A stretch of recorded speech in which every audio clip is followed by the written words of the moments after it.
দাবানল সৃষ্টি হবার মতো শুষ্ক পরিবেশে কোনো বনে আগুন লাগলে তা সহজে নিয়ন্ত্রণ করা যায় না। বনের ঝরাপাতা থেকে শুরু করে ছোট বড় সকল বৃক্ষ এই আগুনকে সামনের দিকে এগিয়ে যেতে সাহায্য করে।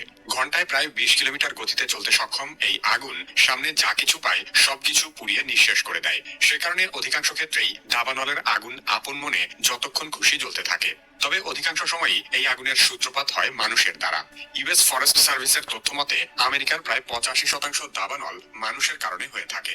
অযত্নে ফেলে রাখা ক্যাম্পফায়ারের আগুন বা সিগারেটের আগুনের মতো মানুষের অসতর্ক আগুন থেকে সবচেয়ে বেশি দাবানল সৃষ্টি হয়। কোনো কোনো গবেষক বলেন মাত্র 1% দাবানল প্রাকৃতিক আগুন থেকে তৈরি হয়। এগুলোর মধ্যে বজ্রপাত এবং আগ্নেয়গিরির আগুনই সবচেয়ে উল্লেখযোগ্য।